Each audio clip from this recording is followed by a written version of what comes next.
So remember, voice is different than verb mood. Okay, so verb voice can either be written in active voice or passive voice. An active voice is when the subject performs the action of the verb. So an example is Joe hits the ball and the dog chases it. Joe is hitting the ball, the dog is chasing it, right? So both of the subjects are performing the action in that sentence. The passive voice would be when the subject receives the action of the verb, okay? So the ball was chased by the dog after it was thrown by Joe.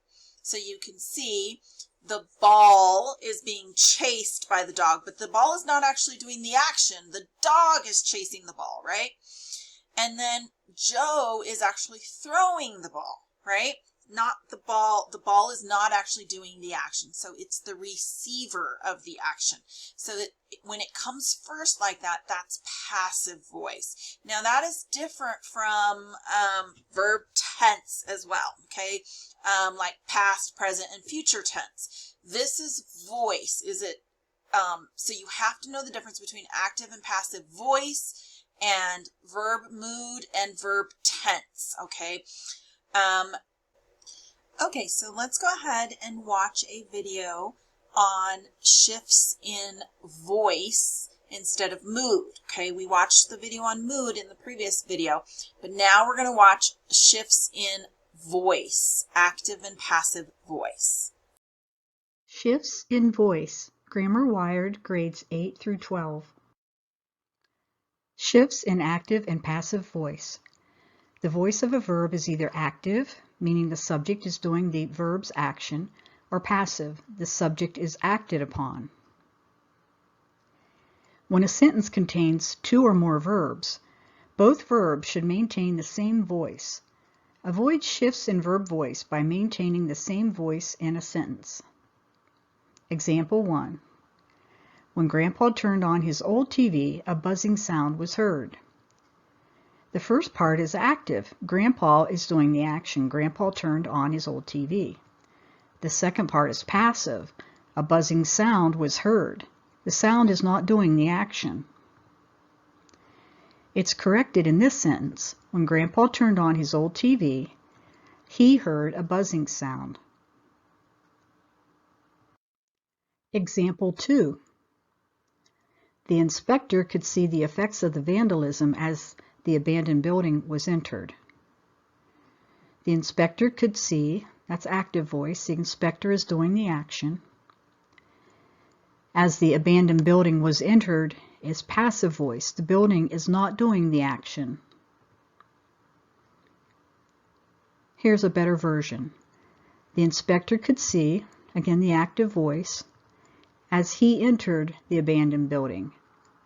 He is the inspector and he is doing the action. Here's a tip. To communicate clearly, we need to recognize and correct inappropriate shifts in verb voice. When writing an essay or research paper, we don't want to create unnecessary shifts in verb voice so that we don't confuse our readers.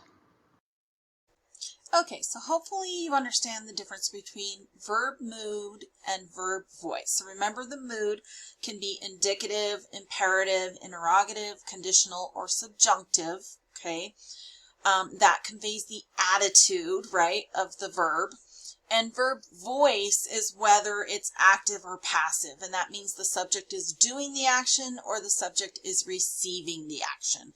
Okay, and it is stronger writing if you try to write mostly in active voice. So most of your writing should be in active voice where the subject is doing the action. Sometimes it is appropriate to write in passive voice, but that's usually it's used very sparingly, and we'll talk about that a little more, I think, in the next unit when you guys get ready to write your own narrative short story, okay? Now, remember that neither of these are the same as verb tense. Tense is when the verb is past, present, or future, so it had happened, it's happening now, or it will happen. That's tense, so it's not the same thing as those. So you do need to know the difference between verb mood and verb voice for your test. You will be asked to identify the verb moods in a sentence and then correct it. And then you will also be asked about verb voice and to give examples. So make sure you guys know what the difference is between the two, okay? Go back and study and be ready for your test tomorrow. You guys got this, all right? I believe in you. You can do this. Have a great day and good luck on your test.